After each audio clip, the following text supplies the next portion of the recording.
All right. I think we'll go ahead and get started, everyone. I'm Tricia Bachus. Good afternoon. And I want to welcome to our 1-hour webinar. This is for managers who are wanting to figure out how to handle accountability in the virtual workplace. So I wanted to let you know I am recording, and this will be up on our website in case you wanted to listen to it again or pass it on to other folks. So again, thank you for joining, and I would love to just let you know kind of where the context is and the reason why we are working on this one. It's as we start to begin our phased transition back to campus, our whole sense of how we hold people accountable, it kind of went from we were working on this in the workspace, then we moved off campus very quickly, and now we're moving back. And so there's a lot of change that's just happening on our campus. And this is about how leaders can adapt to manage sort of a hybrid of those who are possibly still working at home, will continue to work at home, and those who are slowly returning.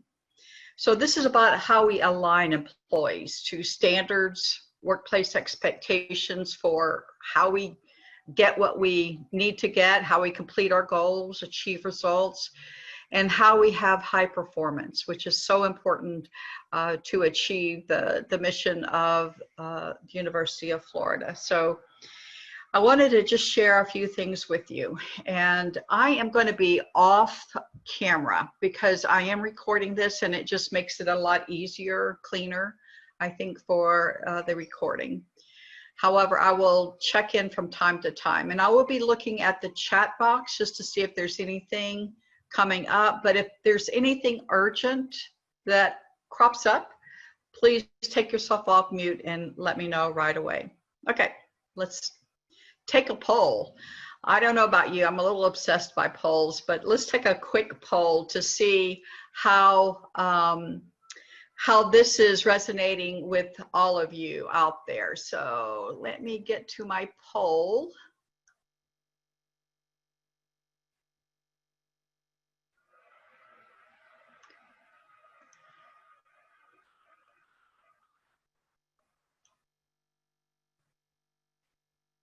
Okay, you should see it on your screen. So which of the following gives you the most concern as the manager of virtual employees? I'll give you a few moments to choose your vote.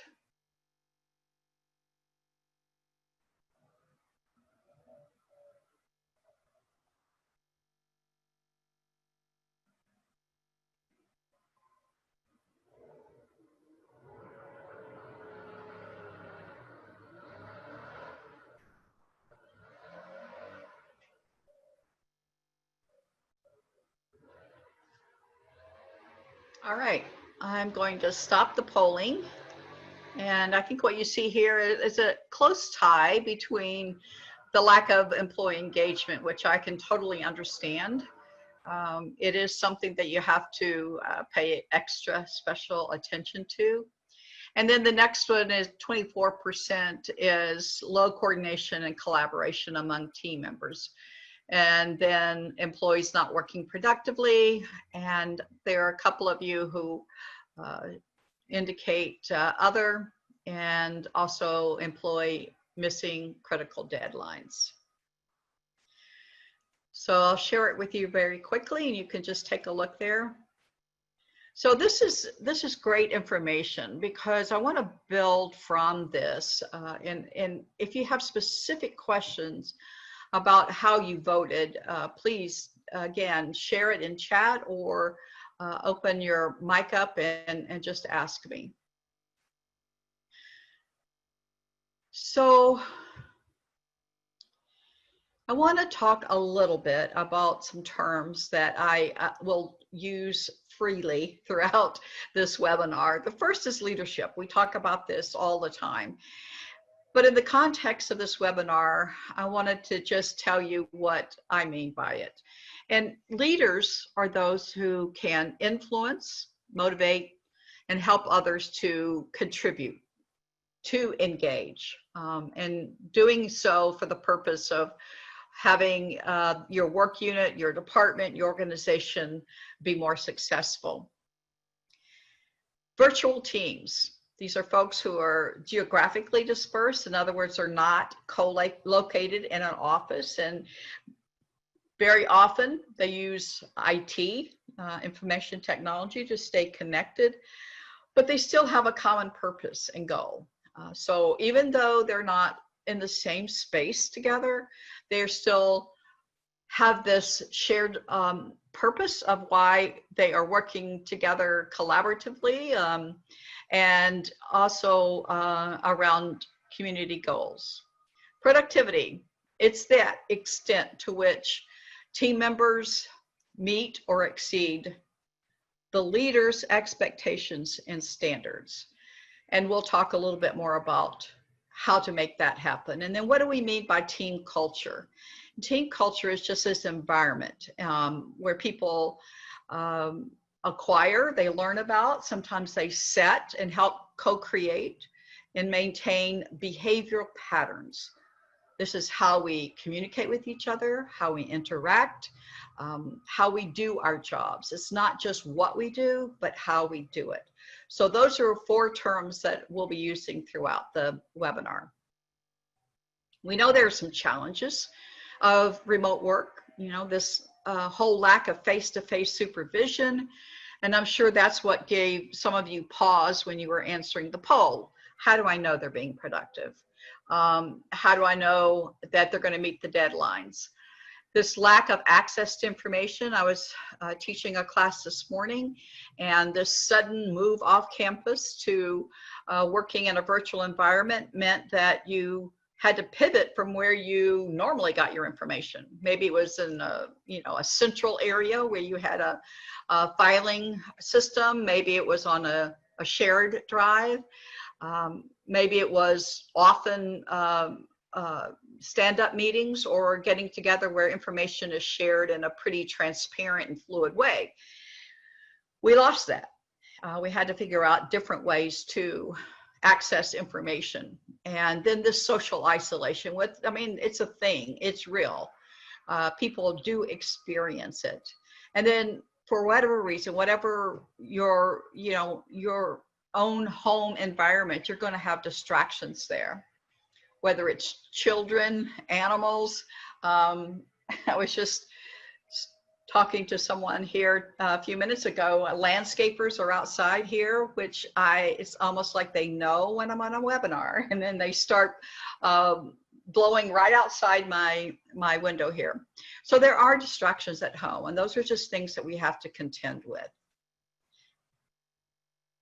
So some of the ways that we can mitigate that, and again, I'm going to talk about these more in depth, but just broad strokes. What are some things that we can do? As managers, we can have structured check-ins, not ad hoc check-ins, not when deadlines get missed, but you structure them and you consistently and frequently have this cadence of checking in with virtual employees. And then just having lots of different ways to communicate, lots of different technology options, rules of engagement.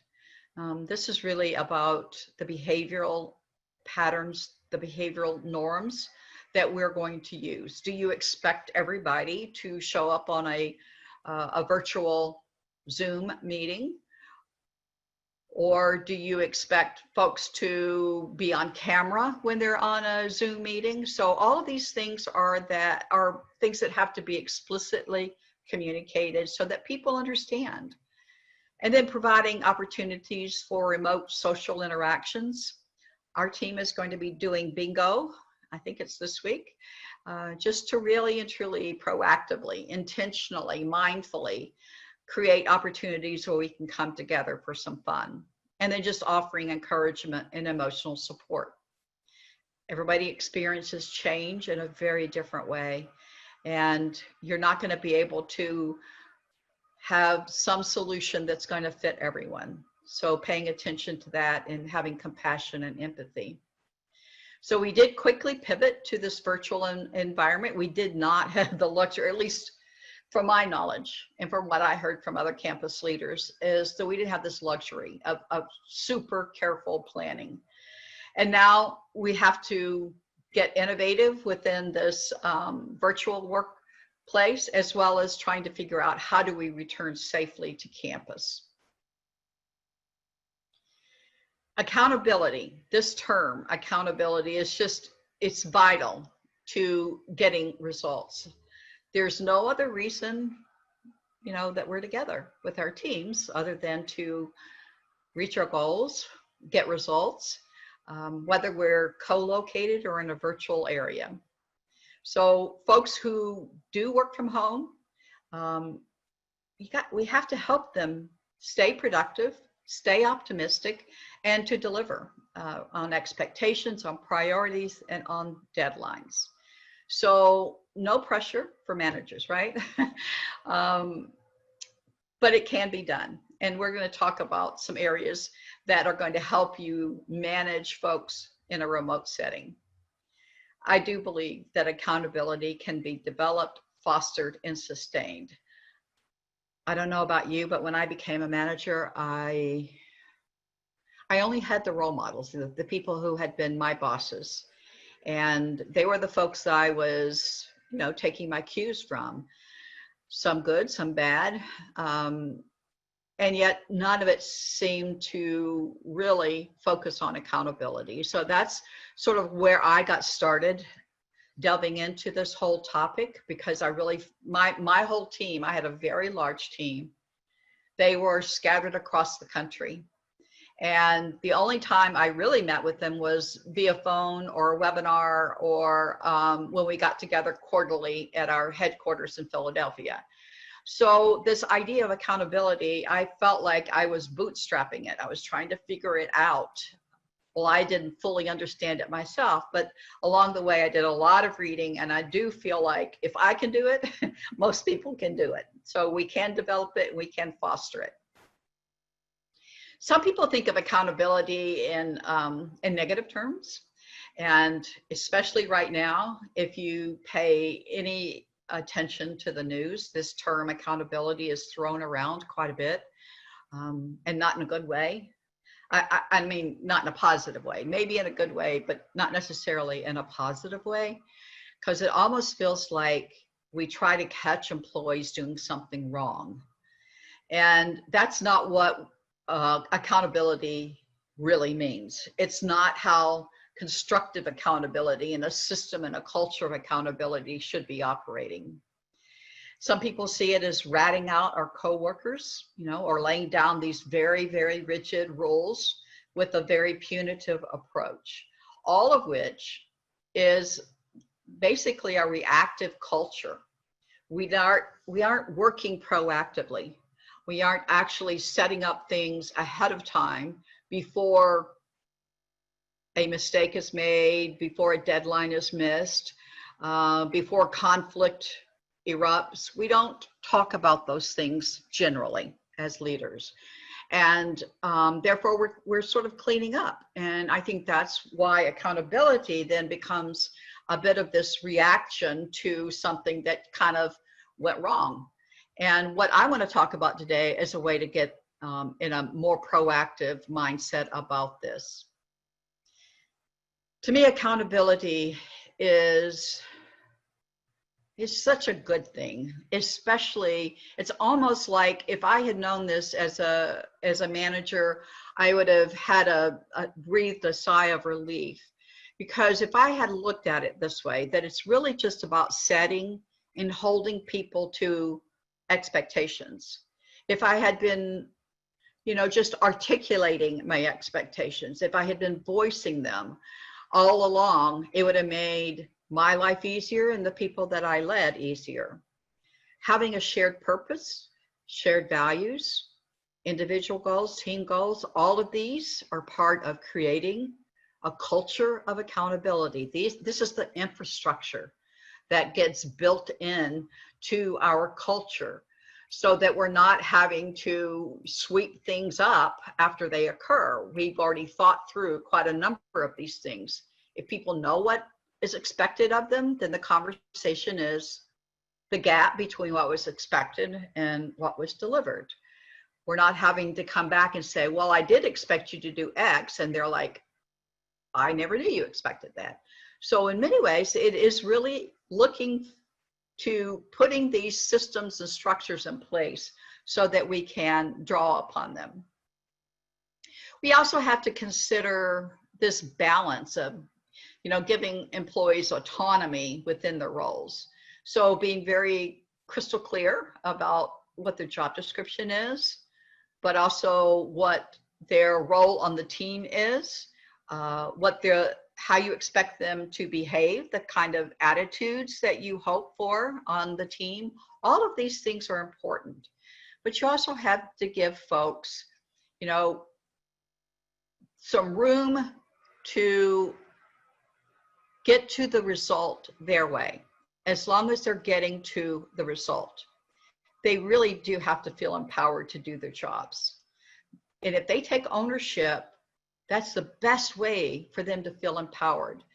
If we could all, as managers, figure out how to help people take ownership of just what is needed within our own work units and help them achieve that, we would all be better off. We cannot mandate accountability.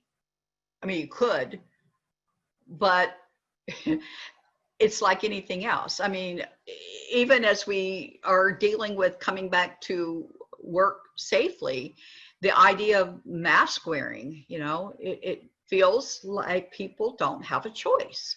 You have to wear a mask, and it just brings out that human rebellion in all of us. So the more we can, as leaders, figure out how to invite people to be part of a culture that gets the results that we want, that enables people to coordinate and communicate and collaborate with each other, then they're choosing to do that. It is not something that we mandate to them.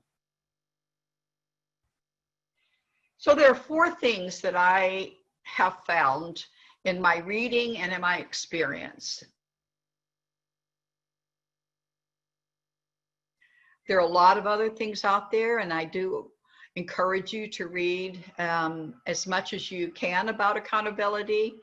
But these 4 things, I believe, if we don't have these 4 things in place, creating that culture is going to be challenging. So I'm going to go through each one of these individually, but just to, in broad strokes, tell you what they are: clarity, connection, coach, celebrate. So let's take a look at them. Clarity is about expectations. As a leader, you have to be clear on what your expectations are, and then you have to communicate clearly to people what your expectations are. They can't be vague expectations. They can't be, this report needs to be better. You have to tell them exactly what needs to be better. And the more clear we are as leaders, the better able we are to communicate that to employees. About job performance too. Definitely we all have tasks and roles and responsibilities that that's why we got hired. So you want to be clear about what those mean. What does success look like within my role? How will you know as an employee that you're meeting or exceeding standards? So having those kinds of conversations with your employees is critical to them understanding how to take ownership, how to have autonomy to at least meet expectations, if not exceed them. Clarity also about behaviors and attitudes. Now, sometimes that gets a little tricky when we think about, well, do I really have that right to talk about somebody's attitude if I'm the leader or the manager? I think you do, because we absolutely, as leaders, are responsible for the culture, what it feels like, the environment on a team. Behaviors and attitudes can make or break a team. So we have to be very clear about what we are willing to accept and what we are not willing to accept. And also managing conflict. Every team has conflict. So talking about it openly, honestly. How do we manage conflict? Do we have conflict norms or rules of engagement? If so, what are they? Connection, very important on a team. Feeling like you belong is critical to folks deciding that it's kind of fun to go to work because you feel like you belong. So connection is really important. And that means you as the leader being accessible, being flexible, positive, and now more than ever in the situations that we are encountering, this shared lived experience that we all have right now, whether it's the issues facing our country or the COVID virus. We have to be caring and compassionate and give grace, extend grace, and we have to be fair. So whenever a leader tells me, I'm just not feeling like my team is engaged with me, I'm not sure they really like being here, I ask them, what are the ways that you share your heart with your employees? How do they know that you care about them? And have the leader think through ways in which they can make that happen in a bigger way. The third C is coaching. Like it or not, as leaders, we have to help our employees improve their performance. So if you go back to clarity around expectations, most employees will probably meet your expectations and some won't. So you have to talk about that. You have to bring that out so that you are not allowing one or two people create the dissonance on a team, because it will really demotivate others who are performing well if you allow those who don't to get away with it. And it's also about helping our employees solve problems. And then celebration. Nothing better than feeling recognized, rewarded, celebrated when we have completed a project, when we've done something well, whether this is individually or as a full team. And it really does foster accountability, and we'll talk more about that later on. So I'm going to look at each one of these individually as we go through here. First one is around clarity. So imagine these scenarios. Jake rarely pops into the virtual workplace. He doesn't chat in Teams. He doesn't participate in the fun polls, but he does deliver outstanding and precise work many days before his deadlines, and he offers to help others meet their deadlines. On the same team, you have Andy, and Andy's presence is felt all over the workplace, the virtual workplace. Always sending emails, responding quickly to customer requests, sending the fun polls, you know, popcorn or chocolate, and the first person to show up on screen for Zoom meetings. So you might ask yourself, well, which one of these employees is more productive? So if you think about it, and maybe it might require a shift in our thinking about it, but both are productive, just in different ways. So what may have looked like productivity within the co-located office is going to look a little differently when you are managing folks virtually. And so you have to determine, what does it really mean to you for people to be productive in a virtual workspace? We also have to be clear about norms. Norms meaning the behavior patterns, the behavior rules, if you will, for how we interact with each other. They're usually unwritten, they're usually unspoken, but they do drive the behavior of how people work together, how they coexist together, and they get things done. The best advice, and I don't like to give advice, but the best advice I can give any manager is don't make them unwritten or unspoken. Make them visible, talk about them, bring them out in the open, and ensure that they are spoken. So, for instance, set expectations for the frequency, the means, the timing for team communications. So one of the things right off the bat that we had to do and to figure out, because we couldn't pop into someone's cubby or their office any longer, was what is the norm for communication on our team. So we came up with, using Zoom calls for stand-up meetings, which we have at least once a week. We use Microsoft Teams, a chat for just general information updates. Usually we were using emails, but now we do that in a Microsoft Teams chat. And then if things are urgent, we will use text or instant messaging. So again, those were just the parameters that helped our team work more flexibly together as soon as we moved off of campus. Clarity about communication. Having team collaboration software is very important to have full team meetings on a regular basis. Some teams find that having a visual dashboard is a great way to keep everyone aligned and knowing where projects are. And then having just this environment where employees can ask questions or check on whether or not the priorities have shifted or are they the same, or even giving their thoughts on different topics. So that means checking in often. Check in with each person individually often, and check in with your team more often than you would have. It's going to feel like a lot more than you did when you were in the office, and it is a lot more.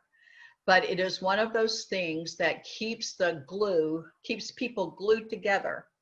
And when you talk to employees who have moved quickly off campus, one of the things they feel a sense of loss about is that connection to knowing how things are being communicated, to know what are we doing, what are we not doing, all of that. They feel like the transparency gets lost over the virtual lines. So check in often.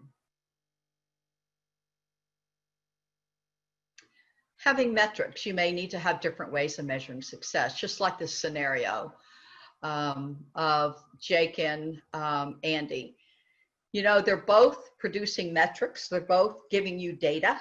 They're just doing it in a different way. So as a manager, you may have to determine that for each person individually and develop those parameters. What happens around missed deadlines now through no fault of our own, right? I keep getting the little message right now that says my internet connection is not stable. So I'm crossing my fingers that I stay connected with you. So those things are going to happen. So talk about them. Talk about the what ifs. Talk about the plan A, the plan B, and the plan C. What does happen if there are major power outages? How will the work get done? Don't just leave it to chance. This is why I think accountability is more about proactivity than it is trying to figure out what to do now that there is a power outage. So the more you can think ahead, the better.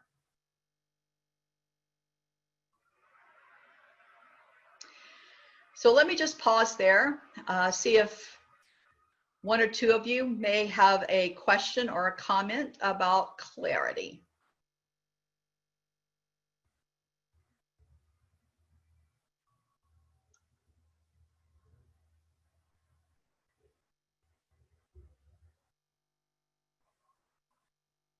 Okay, let's go to connect. I personally like this one because it was probably the hardest one for me to learn. And I think sometimes, the biggest challenges that you have in your life are the ones that are the most powerful and memorable for you. So be intentional about connecting. A recent study found that teams that have high levels of distance, whether it's operationally or even just cultural differences, report this lower level of trust and a lower level of performance than when teams are located in the same space. So a way to be intentional is to create empathy. We need to be able to understand and connect with each other effectively. Doing it over a computer screen is not impossible. It just is a little more difficult and a little more important for us to make sure that we are communicating empathetically as well as connecting on a heart-to-heart level. You also need to create space for unstructured social time. I know when we first started meeting as a team, it was just down to business. There's the agenda, we start with topic 1 and we just go. And it wasn't until somebody said, hey, can we just take a moment and check in? See how everybody is? I haven't seen you all in a week. How are things going? So plan for having those unstructured social times, either at the beginning of a meeting or at the end, or even just set a meeting where all you're doing is checking in with people. Being all business all the time does not foster connection. And that was kind of where I was, why I told you this was such a big learning for me. I was all business all the time. And it wasn't until I got really valuable feedback from my team that they just didn't feel like they were close to me, that yes, they felt like they could get results, but they didn't feel like they knew me. So using technology that allows people to see faces, even though they're on a screen, these are much more powerful than just phone conversations. As a leader, you want to use extreme transparency. Again, you may feel like you're being transparent. Your team may feel like you're being somewhat transparent. So check in with them. Make sure that all team members' calendars are visible, that you can see the details of where everyone is, including your calendar as the leader, so that at any given point, there's something that comes up, they can look on your calendar and know, okay, Tricia's in a meeting, but she's out at 3:30, so I can give her a call. So communicating those things and connecting people virtually like that is a great way to maintain this virtual connection. Invite people to an impromptu virtual stand-up meeting, just to touch base on projects, just to check in. A lot of stand-up meetings can look, any way you want to create them. Our stand-up meeting is, we have approximately 15 people on our team, and we spend about maybe 20, 25 minutes in an impromptu stand-up meeting. Everyone gets exactly 1 minute.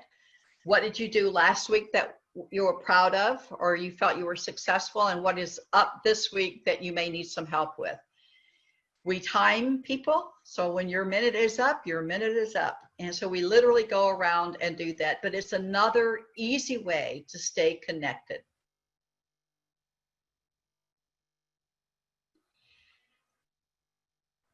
I like this idea of empathy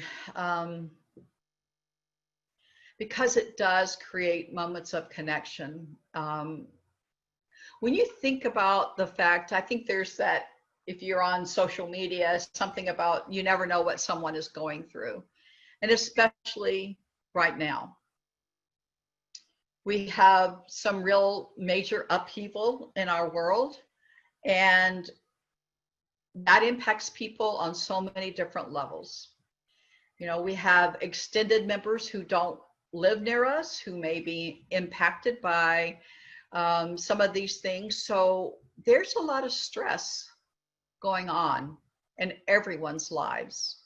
We are sharing this experience of uncertainty, of tension, of not, just having the sand slip out under our feet because we don't know what's around the corner. So the more empathy we have with each other, the more we stay connected, and that when things do return to some sense of normal, some sense of stability, we haven't lost that. We don't have to go back and repair the times when we were just not maybe as compassionate or as empathetic with others as we could have been. So bridge the gap, no matter where your coworkers are located. Let me stop, see if you have any questions about connection. I know these are very high level concepts. And if you want to learn more about any of them, just let me know after class, email me or put it in the chat, and I can steer you to some other resources if you want to go more in depth.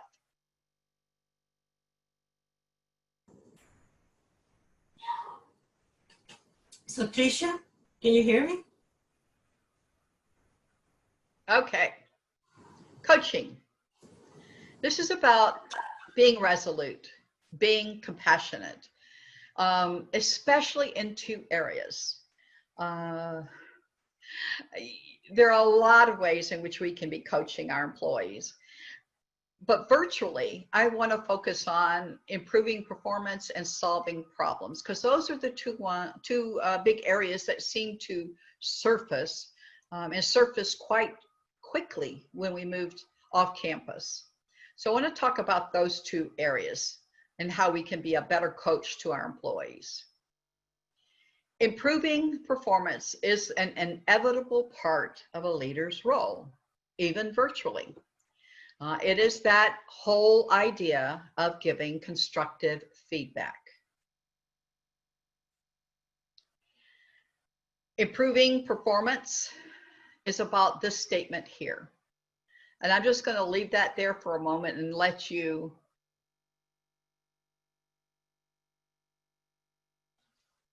look at that. So the culture of an organization is shaped by the very worst behavior that we as leaders are willing to tolerate. So when you think about that, many leaders play to the lowest common denominator. And sometimes it's just maybe one person, sometimes it's more than one. But because of our reluctance, our fear of confronting it, the fear of making it worse, or whatever that fear is, we just let it go on. And then what happens is that we've really poisoned the well, so to speak. We've really made the workplace environment not fun for others to participate in. So this is the way I see accountability being, is that when you can create this culture of accountability, then what happens is that the culture then becomes shaped by behaviors that are aligned.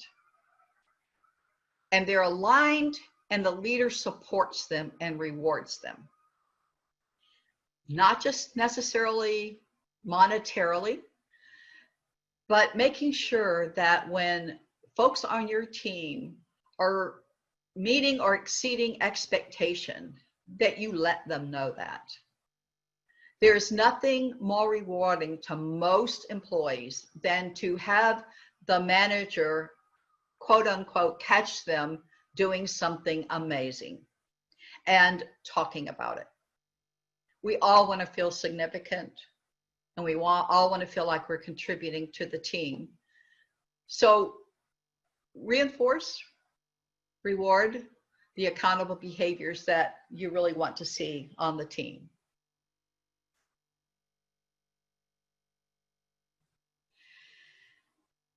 For our leadership model here, this is where accountability fits within the generate alignment quadrant, because coaching does promote alignment. It's where you say, you know, Tricia, you're doing really great and meeting your deadlines, and where I'd love to see you, you know, step up your game is how you involve others in collaboration. You know, it's really about bringing others into this, engaging others, and being more of a team member. So coming together to achieve the goals for the overall success of the work unit involves this sense of alignment, so that people want to take responsibility and they want to take ownership. They want to be a good citizen within the team. I truly believe most people want to be good citizens within a team. There may be those who need your coaching. There may be those who need you to be more explicit in what you expect. But I do believe most people want to meet your expectation. So give constructive feedback. Make sure your intention, going back to the connection and the compassion and the empathy, let them know you're on your side, that this is not me giving you feedback because I want to call you out or, you know, somehow make you feel bad about what you're doing. This is about letting you know I am on your side. I absolutely want you to be successful. And here are some things I've observed. Here are some things that I know you can do that will make you more successful. And having the empathy, the eye contact, being vulnerable, being human as a leader. You know, we've all received constructive feedback and we've all been there, right? We've all needed it. We've all improved from it. And it's been very helpful in our lives. Creating that psychological safety in a space of trust for people to receive the feedback and know what to do with it is great. That it's not about blame. It's not about making them wrong. This is about helping them improve. A lot of models are out there on how to give feedback, but the easiest one is what I call the gap model. And it's, I see you doing X, and the expectation was Y. And I want you to improve. I want you to close the gap between X and Y. And here's the reason. The impact or the payoff to you closing that gap is Z. So it could be that that person's career could be enhanced because of it. It could mean that how the team engages them, how they belong within the team is increased. But you want to share with them what the impact is. Sometimes it's just an impact on you, where you feel like as a leader, you're the one having to micromanage, which is a real time suck for you. So let them know that, you know, every time I have to go back and check a report means I don't have time to do some other things. And it also is something that will hold you back in your career. So you want to make sure that you're expressing what the expectation is, what they're delivering on, and the gap between those and the impact. Coaching is also about teaching and empowering. And so sort of a little twist on the, you know, give a man a fish and you feed him for a day, is if you give your team a solution, which is sometimes you have to, it's absolutely appropriate. Sometimes the leader just has to make the decision and give the solution. And you do empower them for today. But if you teach your team how to solve problems, what critical thinking steps need to be in place for them to solve the problems, then you're empowering them for a lifetime. I think we sometimes kid ourselves into thinking that if we just give advice, we're adding value, and maybe it feels like we're in control of helping people. But asking questions and helping people to think for themselves means to let go of some of that power. Some of the, I need to be the smartest person in the room. So let go of that and teach other people how to think through problems so that they can own the solution. Some ways that you can do this is just by active listening and having and asking open-ended questions. Some of the examples here, you can't lose with any of these. This kickstart question, hey, what's on your mind? What have you tried? What else? You know, what's the real challenge for you? What's the hurdle you can't get over? What outcome do you want? How can I help? And this one I think is really important. If you say yes to this, what are you going to have to say no to? You know, if you start doing this, what are you going to have to stop doing? Sometimes we don't think about what we're adding to people's plates without taking some things off of it. And then what's been most helpful and useful. So again, there are a lot of resources out there that teach you how to ask these open-ended questions, but these are really 7 of my favorite ones, and I'll be glad to post these for you all later.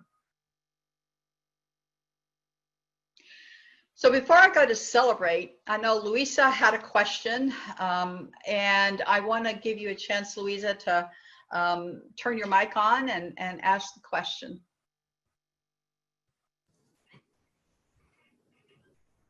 Hi, it was not a question. I wanted to make a comment, like you were saying, that as weeks went by and we started to work from our houses, we started to meet. Louisa? Can you hear me? Hello? Can you hear me? I can hear you. So I can hear you as well. Okay. I can't hear you, Louisa. I don't know if others can. Okay, so what should I do? Okay, so you can hear, so it's just mine. It's my must be my headset. Okay.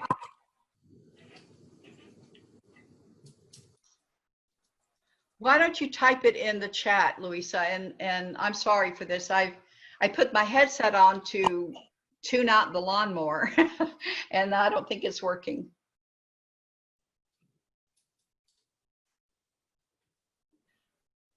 Actually, raise your hand if you can hear me, or make a reaction if you can hear me. So rather than me typing, I can then let Tricia know. Okay, not many people are hearing, just a few. That's fine, I will just type. Thank you.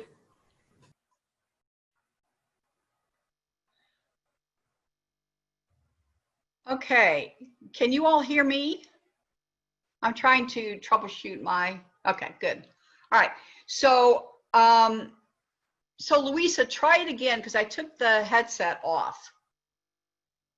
Can you hear me now? I can. Oh, okay, good. So what I was going to say that after several weeks, maybe not several, maybe 2 weeks or 3 into the working from home, me and my team, we all realized that we were missing a lot the personal interaction. So we made a rule to be in the meetings with the camera on. And also we have a kitchen in our space, in our office space, where we used to run to each other a lot in the morning just to get our first cup of coffee for the day. Right.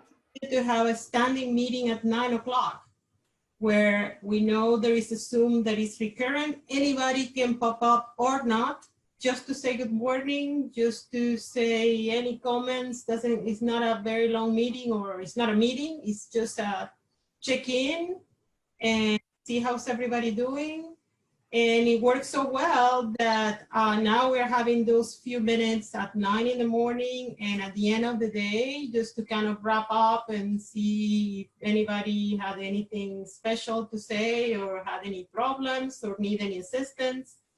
And that will work very well because it's about work, but it's not about work. It could be. Yeah, used, that's it could be- such great way to stay connected. Thank you for sharing that. That's awesome. Yeah, it helped a lot. So I highly recommend it. Thank you.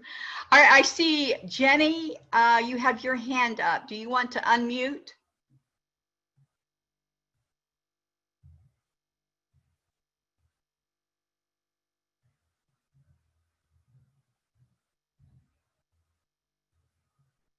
No, Hi, Jenny?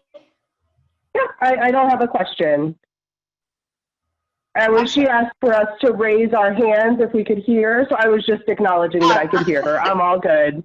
All right, good. Thank you so much. Sorry, thank you. No. I just want to make sure I'm reaching people. Does someone else have a comment they wanted to make?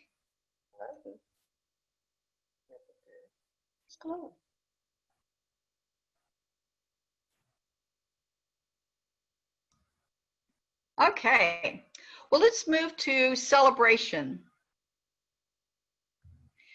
So I think a critical mistake that some leaders make is to just end one project and to move right on to the next one without celebrating the team's accomplishment.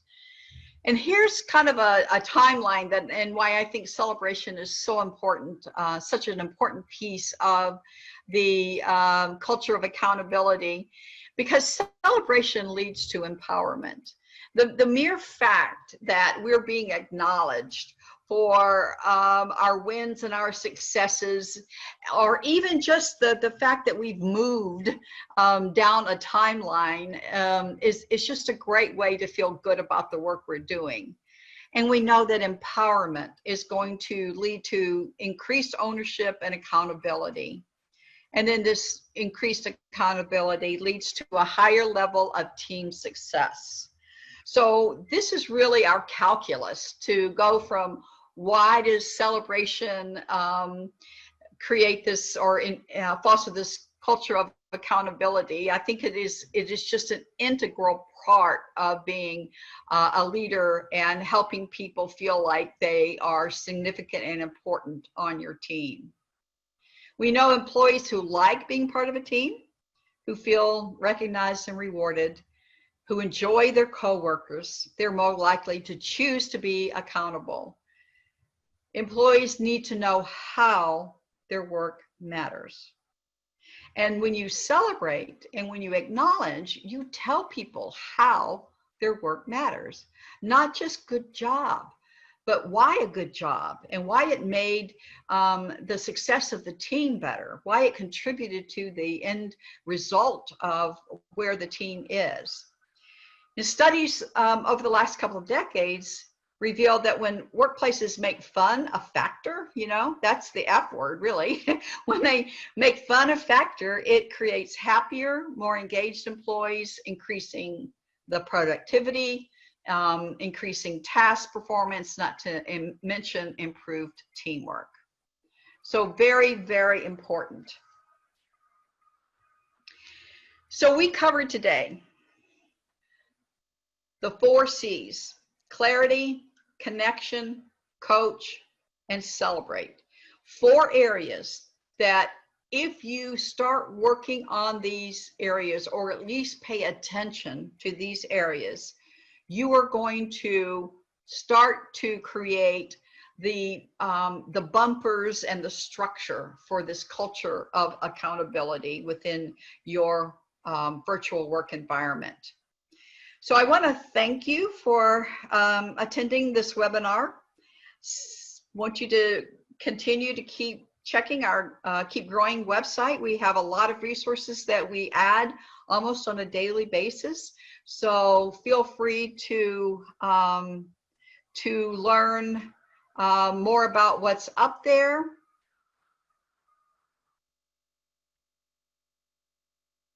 Oh, okay. So Sylvain, About the live camera, right? Yeah, the live camera does. If you turn it off, it does improve your reception sometimes. That's for sure. So as long as everyone knows about that. So let me just, I know we have just a few minutes left, but I would love to, if you have a question, just go ahead and unmute, or if you have a comment that you think would be really helpful to other people on this call who are really working in so many different directions, but also trying to manage virtual employees.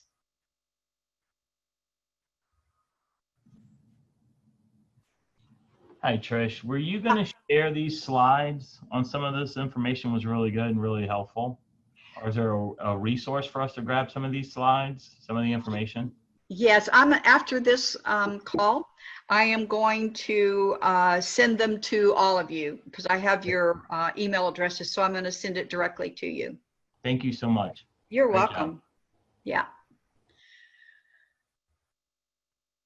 Okay, well, guys, I appreciate so much your comments and for bearing with me with my technology issues and also the blower outside my window. So enjoyed having you on this webinar. Please join us for others, and I hope you have a great weekend.